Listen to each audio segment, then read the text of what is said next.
The world has over 600 million people still living in extreme poverty. At the same time, sustainable development goals are badly off track and climate challenges are growing. In this situation, reforming the multilateral development banks or the MDBs, such as the World Bank or the IMF, has become essential. The G20, currently presided over by India, constituted an independent expert group to strengthen these institutions and prepare them for the challenges. It is led by N.K. Singh, the chairman of the 15th Finance Commission, and former US Treasury Secretary Larry Summers. Its report was part of the discussions of the third Finance Track meeting held in Gandhinagar recently. The report has identified the need for a significant increase in new equity for MDBs. How much? $100 billion across all MDB institutions. The report has also said that an incremental $500 billion per year by 2030 is needed in official development finance, of which $260 billion should be channeled through MDBs. The report focuses on the triple agenda of trebling financing by 2030, including setting up a triple funding mechanism through a fund. Why are these reforms crucial? One of the problems with the MDBs is they have to work with countries, and that means that they have to get country agreement on what are the reforms that they are proposing, and they should persuade the countries that what they want done is sensible, even in the country's own interests.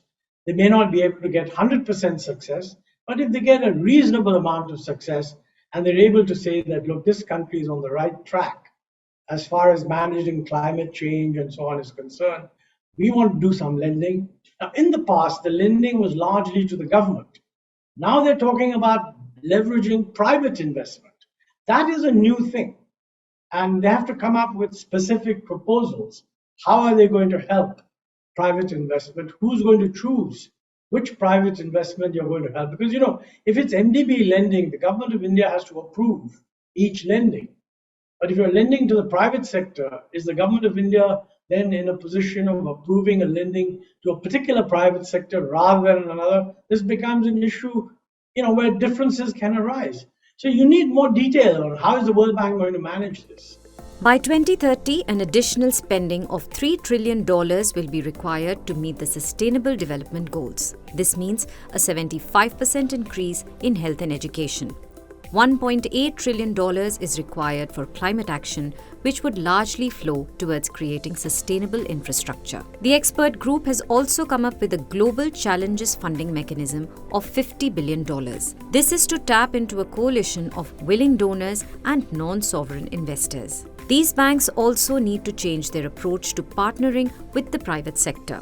The report has suggested organizations such as the IMF and the World Bank should help governments reduce policy and regulatory risk and align financial product offerings to private capital market gaps.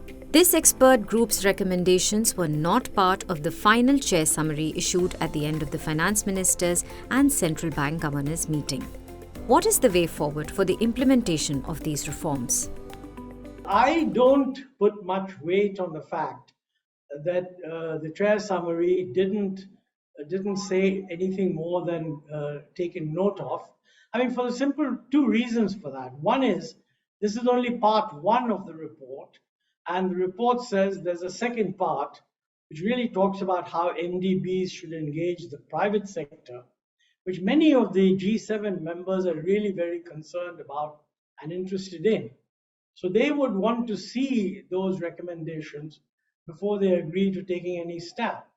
What the MDBs have to do is to increase their assistance by about 200 billion, which would be 3 times what it is now. What the report says is that using the existing balance sheet more efficiently, the MDBs can expand lending a little. But to achieve what we want, there will have to be a general capital increase. That is a political decision. But let's say by the end of the year, if a kind of broad endorsement is given that yes, technically the focus is really on the multilateral development banks, the World Bank, the ADB, various others, if there's a general endorsement that yes, you should increase the lending as quickly as possible using your existing balance sheet, and we will meanwhile process or you bring proposals for a general capital increase, which obviously will take time, maybe a couple of years. But if the signal is that that's what we want to do, this could happen.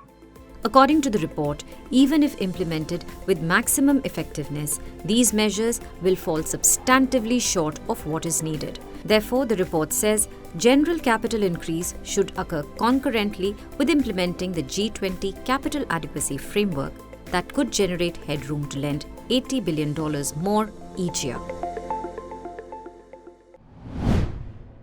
If you like this video, share it and subscribe to Business Standard. For more news, views and insights, log on to www.business-standard.com. Do also follow us on YouTube, Twitter, Facebook, Instagram, Telegram and LinkedIn. I am the blue of the limitless sky. I am the inspiration that lets success soar high. I will achieve, I will fly high. I am the I in SBI. I'm backed by the nation's trusted bank, SBI, the banker to every Indian.